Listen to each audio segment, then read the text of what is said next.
It's just been fast, a lot of emotions and stuff like that, and then just coming here and just meeting with everybody again. So it's been pretty good.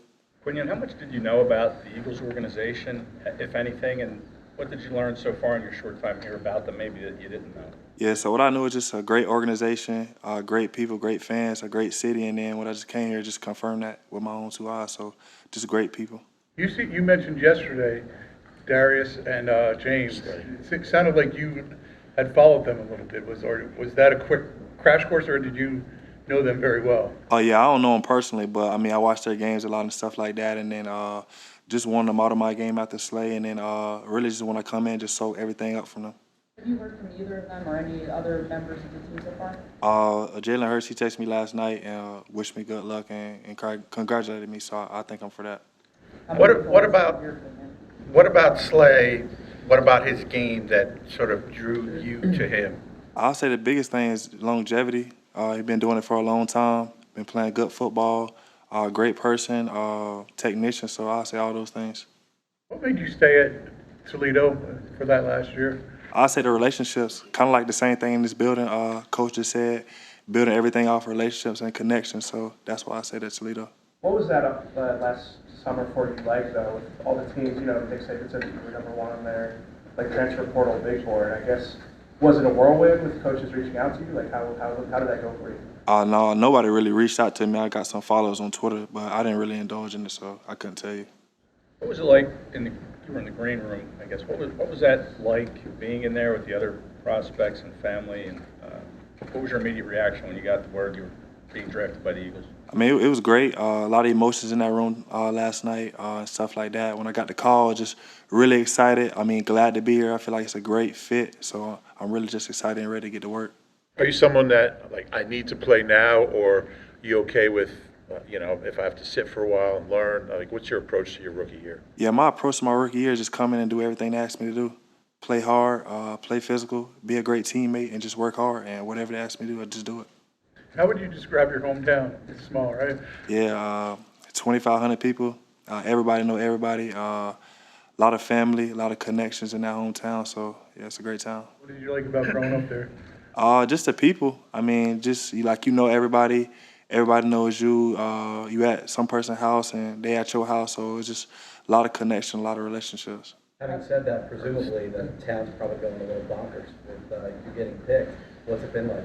Yeah, they've been reaching out to me. They had a couple of draft parties last night, so they're super excited. Really just for the kids. I mean, I'm the first one from my hometown, so just giving them something to look up to, and I hope they be better than me. Has there been any advice that you've been given so far in these last 24 hours that's really stuck with you about how to approach this, your upcoming NFL career? I'll say the biggest thing is just soak it in. I mean, last night I got the call, and now I'm here right now. So things turn around fast, so just soak in the moment, and then after that, just get ready to work. How much sleep have you had?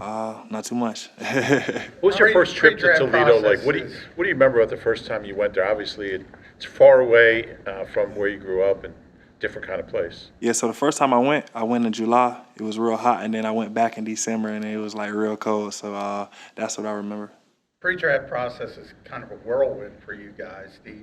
Did you have a feeling going into last night how much the Eagles were interested, or anybody else? Did you have a feel? I mean, yeah, when I came here on my top 30 visit, I mean, it was a lot of love shown. I connected with everybody, met with everybody and stuff like that. So, I mean, I felt really good about it.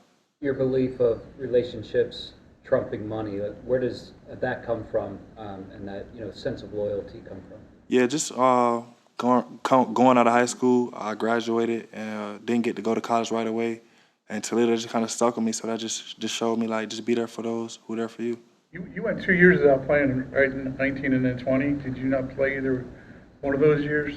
No, I sat out for 6 months in 2019 and then played in 2020 because of COVID. 2020, was that a limited season for you guys, though? Yeah, it was yes, sir, it was a COVID season. Were those 2 years hard for you because you missed the game? I mean, yeah, just pushing through. Like I said, just persevering and stuff like that. Like, you can go through things and you're going to have setbacks, but just keep going. Did that time in your life kind of change you? Yeah, it matured me a lot. Made me become a pro, handle my business on and off the field, so it definitely matured me a lot. From the time high school was done to the time you went to Toledo, what were you doing? Like, I mean, were you working? Were you just working out? Yeah, I was just working out every day, just sticking to it, making the right decisions and hanging around the right people. When you came here for your top 30, Shoot any hoops with Coach Sirianni? Nah, he was scared. He was scared. You said yesterday that your grades kept you from maybe going some other places. Yeah. What did you learn from that, and how proud of you were to get a degree? Yeah, I learned that things happen for a reason. I feel like that was one of the best things that ever happened to me. Just going through it, I didn't really realize why it was happening to me, but now I look back at it and I'm glad that it happened to me. So just taking that in. There's a video going pretty viral on Twitter of your teammates at Toledo when they were watching the draft last night. Your name was selected.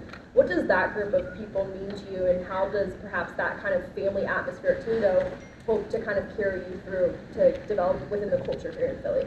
Yeah, I mean, it means a lot. You know, you go those hot summer days, those long workouts, just grinding it out, good days and stuff like that. So it means a lot to me. I mean, I don't want to be the only player from Toledo that's getting drafted in the first round. So, I mean, I know those guys are going to work and they're going to do their thing too. So. With that said, it's been a long time since the Toledo player got drafted in the first round. Yeah. Do you feel a sense of pride being that guy? Oh, yeah. I feel like it means a lot just to represent Toledo, represent that town, that university, and everybody there. So I feel good about it. You mentioned Jalen Hurts reached out to you. Did Slay reach out to you at all? I think he was asleep. I've heard about your work ethic. Couple more, folks? I've heard about your work ethic and the way you done, like, especially with practice after their top 30 visit. Where do you get that work ethic from? Is there certain people that really instill that into you? I'll just say when I had football taken away from me, it just made me realize that just don't take it for granted and just work hard every day. Coach Candle made the point that, you know, you're going to embrace Philadelphia pretty quickly. Obviously, he and Nick have a relationship. I guess that's got to help to have, like, sort of the stamp of approval with your new boss from the old boss, right? Yeah, man. I think those two things they related to me was just relationships. I mean, in the buildings and stuff like that. So I feel really good about it. Going back to your hometown, how do you feel like growing up in a smaller town shaped your mentality and your approach to football as a whole? Just having that underdog mentality